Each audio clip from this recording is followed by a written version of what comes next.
friends, distinguished guests, and those that we would welcome into the Federation and call family. Together, amongst this incredible diversity of races, we cast our eyes upward as one and are reminded of these words: space, the final frontier.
queen bitch whore of the Federation.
Stardate 2242.6. The elements of this story take place during a battle of Coriana 6, in the very first 6 months of the 4 Years' War with the Klingons. During this time of war, the Klingons, with their harsh, aggressive tactics and bloodthirsty conquest for victory, took no prisoners and left no survivors. The planets the Klingons conquered were left on fire after their orbital bombardments, leaving everything burning or burnt to the ground. Make no mistake about it, this was war, where the Klingons were always ruthless with their march across Federation space. Always. Despite this, though, both sides suffered heavy losses.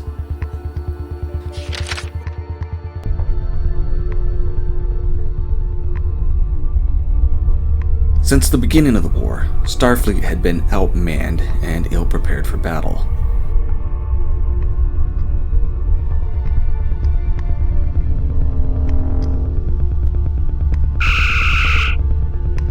Having to enlist men and women, most still considered children, being fast-tracked through the academy and boot camp so that they could be rushed to the front lines to defend the Federation. Heavy losses for the Klingons as well, though in the beginning, it sure didn't seem like it.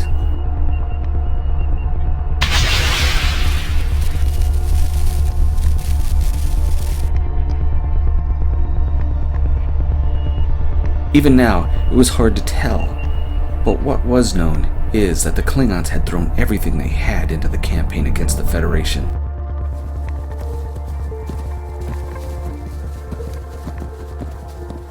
Many of the Klingon fleet battle squadron crews were young warriors eager for their first taste of combat, of blood, all ready for the glory of battle, and even more so, to die for the great Kahless in Karn the Undying's name, thus assuring their rightful place in Sto-vo-kor. And many did die in this war, from both sides.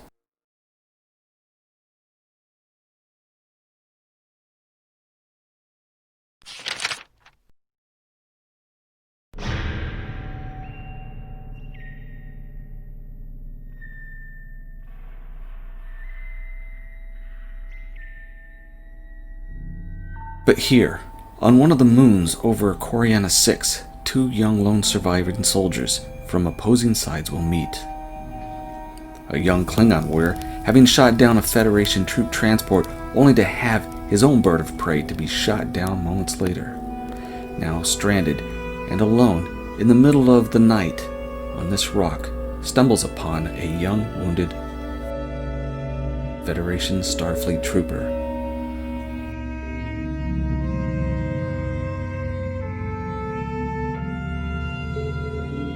The wounded Starfleet trooper, asleep by the heat lamp, unaware of the danger now standing above him, the familiar curved edge of the Klingon sword, the bat'leth.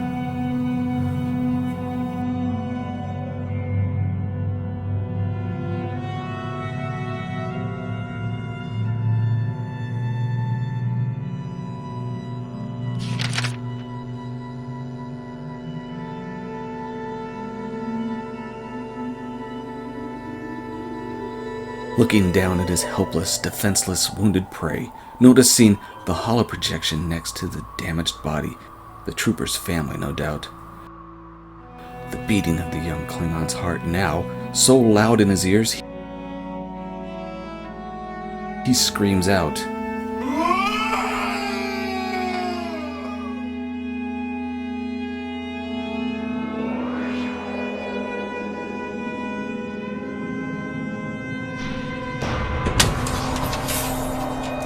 As he brings the full force of the bat'leth down with all his might and anger, smashing the rock by the young trooper's injured body.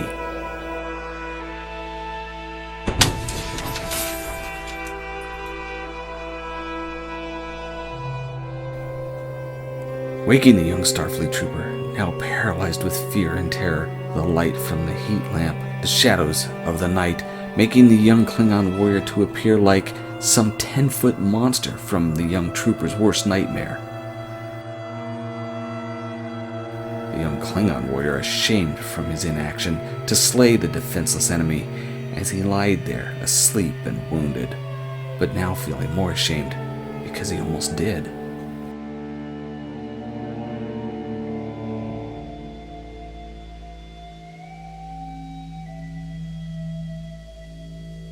This was not how his noble house had conquered their foe in the past, was it? Not while they were wounded and defenseless.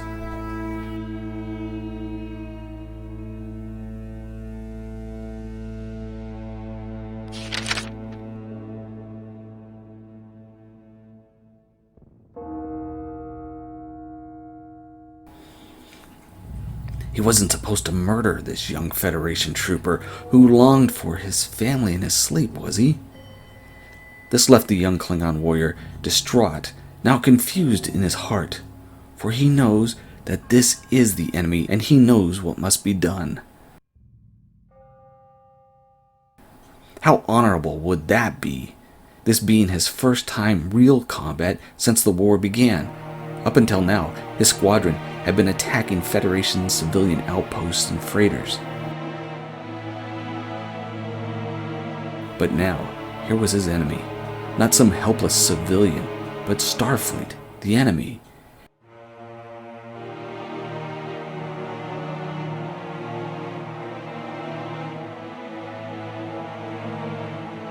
And there he was, his enemy, but not as he imagined.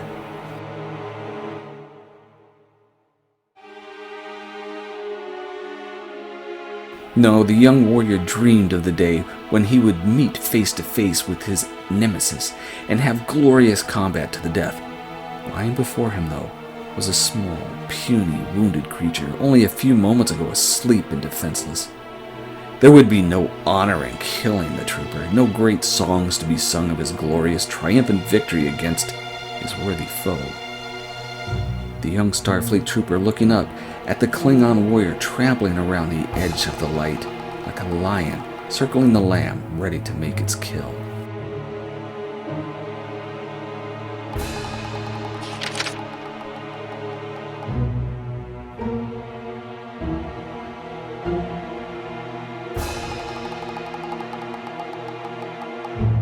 What could the trooper do?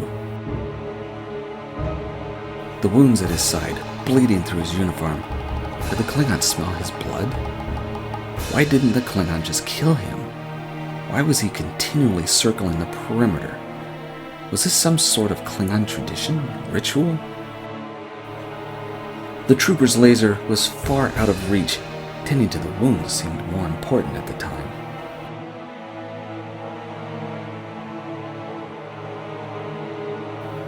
Now wishing he had his laser, maybe he could scare the Klingon off. Scare the Klingon off. The trooper thought he was here to kill the Klingon, not subdue them with fear.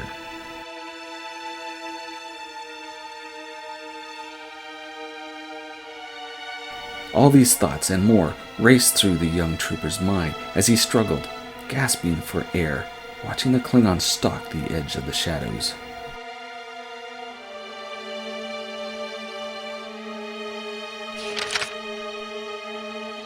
The young Klingon is battling demons of his own, still unsure, pacing the edge of the light, battleth ready.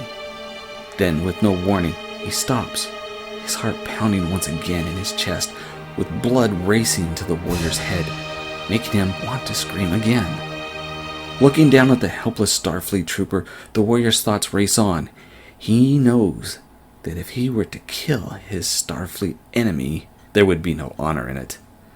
But if he doesn't kill him, and were he to return to his comrades, and somehow his superiors were to learn of his treachery, his inaction to kill his Starfleet victim, then there would be disgrace and dishonor on him and his house for all time. Closing his eyes as his posture slouches, he lets out a short verbal sigh.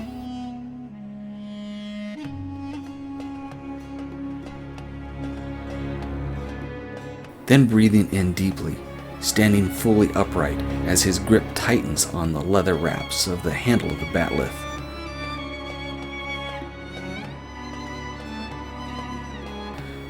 The Klingon's eyes look down at the trooper, now gazing intensely at the hologram to his side.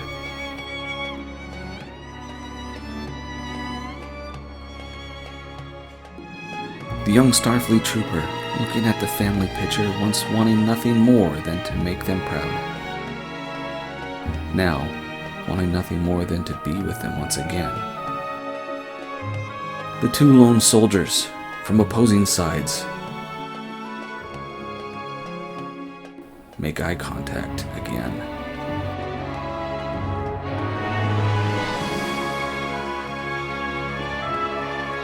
Each knowing their fate.